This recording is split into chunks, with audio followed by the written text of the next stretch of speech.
Cheyenne Benegal, a very warm welcome to Hard Talk Extra. The first film that you made early in the 1970s was called Anchor, and it dealt with some very combustible subject matter.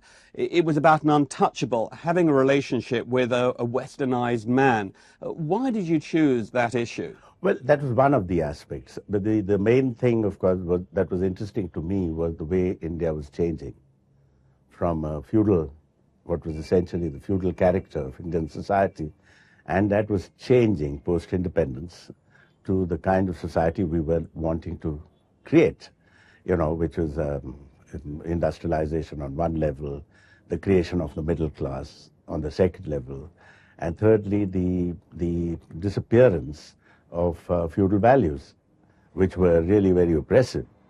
And certainly that was the part of the story that I was most interested in. In terms of individuals, of course, it had to do with also the caste system and how oppressive that was, and the story of this untouchable servant woman who is taken automatically. Everybody thinks, any caste person thinks that they have a right over her. You're talking about oppression. Your films have dealt with themes like the caste system, feudalism, feminism. Do you think that the cinema that you've created has ever had an impact on people, changing people's views? Well, it was part of a certain kind of thinking which has had impact. For instance, the idea of empowerment of women. It is an idea that was started really in the nationalist movement under Gandhi, because Gandhi was the first person to talk about women having equal responsibility. And that, I think, that kind of thinking, which we've all been influenced by, and I certainly have been, and I see that as a very important issue, because you have to get, your population is 50% women, and you can't keep them as an oppressed community. They have to become aware of their own strength and therefore empower themselves. And so it was part of the empowerment process as well. I mean, most of my films have had ideas of this kind, particularly related to women. With the Bollywood films that are being made, even those which have a kind of modern sheen, do you think basically that there's a very traditional narrative that they have to ultimately stick to? Oh, absolutely. Otherwise they wouldn't be popular. If films have to be popular, they have to somewhere touch the tradition in you. You must feel comfortable with them. You must have an air of certainty. You must feel secure with the kind of stuff. What is that narrative? What kinds of values is the story promoting? After all, they are like morality tales. There are the ideas that you grow up with, about right and wrong and things like that. And those kind of values you don't want anybody to question. And most popular cinema never questions those, because they never challenges your beliefs, never challenges your views. But change automatically means that you're challenging every single view that you might hold dear to you, So naturally, that when you have contested values, when you make a film that contests the whole value system, then obviously you shouldn't expect that to be exceedingly popular. That's bound to happen. And these are some of the things that you keep grappling with all the time.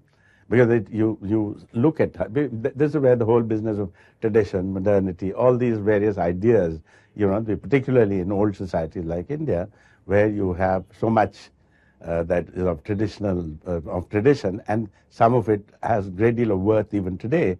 And sometimes you wonder whether we're going to get rid of all that for the dubious virtues of all these modern ideas. Let's move on to television, which you have some experience of.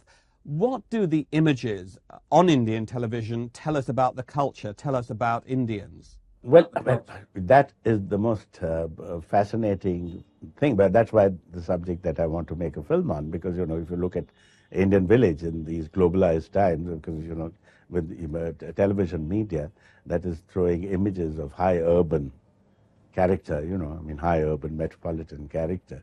Well, it's doing several things. One, of course, is that it's creating new aspirational ideas, in audiences.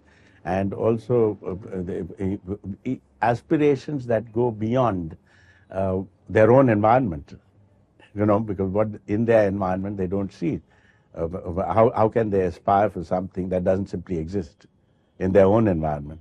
So it creates a new kind of dream, and it's very interesting to see this whole process, because it's interesting on an individual level, it's interesting on a sociological level, and in the larger scheme of things, it's interesting how it's going to affect India itself. Finally, how long do you think will it take for India to have the kind of thriving independent film industry that you'd like to see? Well, I'm not terribly sanguine about that. But one thing I must tell you, it's like the rest of the world. There will always be a certain kind of cinema which might actually be, in many ways, a vanguard. Because if it is successful, it's immediately co-opted, taken over, which is what Hollywood does. You have American independence, and suddenly somebody becomes very successful, and tomorrow you see the same person who made a film in $100,000 now being given $200 million to make a movie. That sort of thing happens even in India.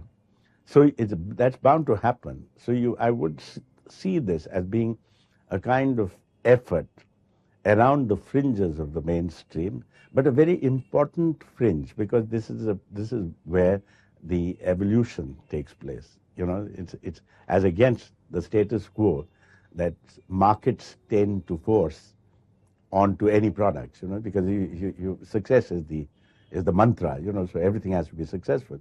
And to be successful, by and large, you don't topple the apple cart, So when you get new ideas, they will make use of them, and also change the process in that sense. So which is what I expect will happen. Shyam Benegal, it's been a real pleasure talking to you on Hard Talk Extra, and thank you so much for doing the interview. Thank you.